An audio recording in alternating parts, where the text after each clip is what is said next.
So, you've decided to commit to a hermit crab. Let's go over your shopping list so you can get set up before bringing your new clawed buddy home. So number 1, the tank. Of course you want a tank. You'll want to get the biggest one you can manage. For smaller crabs, I would go no less than a long 29 gallon, which I think is 109 liters or around there. You can check store sales, yard sales, Facebook, all sorts of places for deals. Now personally, I probably would leak test it just to check the quality of the silicone and because it would make me feel better.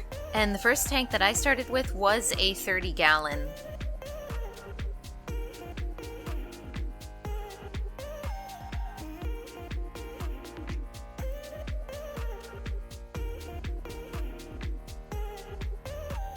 Right off the bat, I want to warn against using calcium-based sands. Hermit crab sand is often sold as such, and this sand can become very cement-like, and after being wet, this is a dangerous situation for your hermit crab. And plus, the price adds up fast when trying to fill a tank. With that warning out of the way, find a sand that is silica-based. My favorite to use is play sand from the hardware store. Since it's usually made for kids to play in, it's typically nice and clean. Plus, it has a great sandcastle consistency, which is great for when they molt. So the best part is that it's cheap for a 50-pound bag, and typically you'll be looking at filling your tank up about halfway. If you have a particularly large crab, it could be more. With your bags of play sand in hand, I wanted to mention another popular substrate that is often added in a 5-to-1 ratio, and that is to help maintain a little more humidity. It's coconut fiber. You'll often see crabbers using a product called Eco Earth. I'll add a link in the description showing how to mix this sand and Eco Earth together. And the compressed blocks you can buy give you quite a bit, so one pack has always been enough for me. More than enough. But you can also buy it pre-expanded as well. So after the tank and the substrate, let's look at water dishes. You'll want something to hold fresh water and something to hold salt. The dishes will need to be deep enough for the crab to fully submerge. Just make sure they have a way to get out easily. There's many ways to do this. When I first started, I just used Tupperware with a plastic canvas for ladders. Now I have these white containers, I think they're from the bath section at Walmart, with air stones in both. If you have a really deep pool, you could even use mini filters. I tried using Hagen's Elite Mini, but my pools couldn't sustain a filter without burning them out, so it just wasn't deep enough. Great little filter though. In fact, I have it on my saltwater tank as an added as an added current.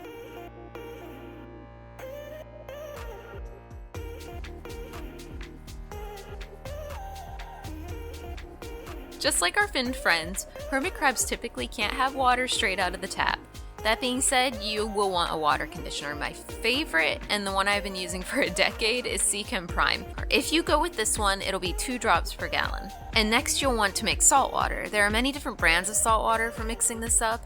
I use Instant Ocean for both my hermit crabs and my reef tank, which also has marine hermits. But for years, I didn't use a tool to measure salinity for my terrestrial hermits. I just started doing that for my reef tank. But it never hurts to have a tool to make sure you've mixed this all correctly. But you can just check the instructions too and you should be fine. For years I followed the instructions on the box, which mixed it to about 1.022. Just remember, if you keep topping off your dish with seawater, it's going to become more potent over time since salt doesn't evaporate. So you'll want to top off with fresh water to keep it balanced if you're not just totally replacing your water altogether. So next is going to be your hygrometer and your thermometer.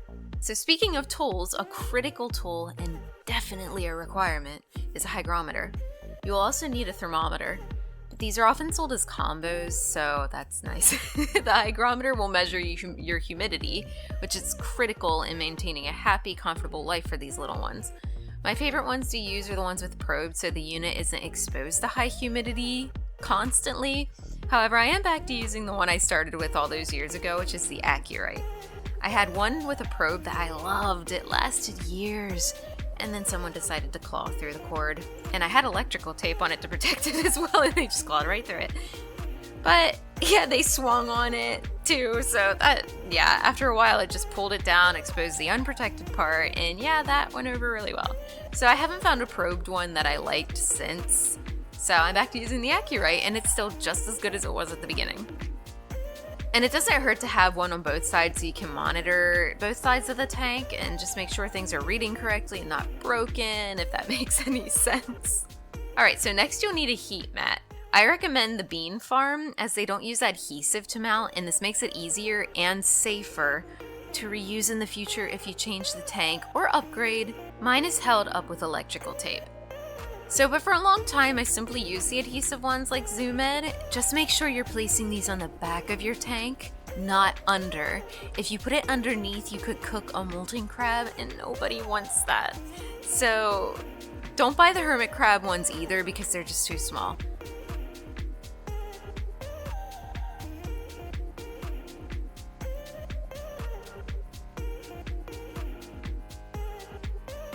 This one is pretty straightforward. When I first started, I used the hood and light that were part of the tank that I used. Now I use a hyper tough shop light from Walmart and a glass lid to keep the humidity in. Make sure the lid is weighted down as these little devils are escape artists. Been there, done that. Screen lids are popular too, and I have used a few of these, but due to hermits needing humidity, I prefer glass. If you do use a screen, just make sure it's covered with something to keep the humidity from leaching out too much. Here's a fun one. So let's talk food briefly. I want to do a more detailed video on this, but for now let me offer some tips and resources. There will be links in the description below to a lot of information in this video. But first and foremost, do not buy hermit crab pellets. They are not ideal, and sometimes they're even toxic.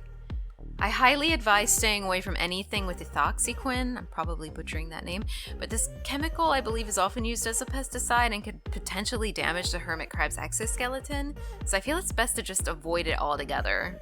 And just commercial foods in general, minus a few exceptions like FMR's fruit treats. I love this stuff, and so did the mice in our basement, but that's another topic. Some of my favorite places to get hermit crab food is places like the Hermit Crab Patch, Crab Street Market, and Etsy.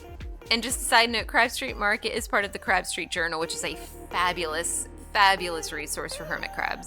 So as for food bowls, and awesome cheap and alternative pet dishes is oyster shells. You can collect some on your vacation trip at the beach. And these are super cute and they match the aesthetic of the tank typically. I also like those plastic paint things, those things that have like all the different holes in it for the different paints you're using, because you can section out food in these and see what gets eaten the most. These little crabs are tree crabs and love to climb, so make sure you have plenty of rocks and driftwood, and provide places for them to hide in. Don't be surprised if you add multiple sources and they all pile into one singular coconut hut. I've had 6 crabs pile into one of these before, and there were like 4 coconut huts in the tank, and they picked just one, and they fit somehow. They like their friends. It's also nice to have a cuddle bone for them to pick at for calcium, but oyster shells are good for this as well. And moss pits can also be fun as they add additional humidity into hiding places. I like sphagnum moss, which I need to pick up more of this too. And keeping a spray bottle nearby with treated water never hurts if the humidity drops. My humidity is usually pretty stable, and I haven't had to do this in a while, but it is a good resource to have on hand just in case. And lastly for this video, I want to briefly mention shells. You will need many in acceptable sizes for your crabs. There is a chart to help determine this. I'll link it below if I can find it. And it's typically going to be 3 to 5 shells per crab, but it never hurts to have more. Keeping many shells helps you avoid hermits going to battle over shells, and never buy painted shells. They are always a no. Provide only natural shells without lacquer. And if you have Clypetus, which are purple pinchers, Caribbean crabs, they prefer the O-shaped openings on their shells. Mine love turbo shells specifically. And then you have species like Ecuadorians, Compressus, that like things with D openings. I think moon snail shells are one of the ones with D openings. So yeah, different crabs, there's many different species. They just have shell preferences. And I had a recent short. I will place a thing in this video for that short if you want to click and see. My marine crab obviously had a preference. I could not get him to change for a long time, and I finally put a shell in with a shape he liked and he changed. And that's gonna wrap it up for these big items that you need when starting a crab habitat. And in the description below, like I said, I have multiple resources that you can check out to get more information on hermit crabs and more information on what you need. And there is a Hermit Crab Association link that contains a checklist and further reading if you're interested. And don't be overwhelmed by all the information. I promise it isn't as crazy or overwhelming as it sounds. So you'll be fine. If you have any questions, just feel free to comment and I will help you as best as I can. Thank you for watching and stay tuned for the next hermit crab video in this series. Take care, everyone. Bye bye.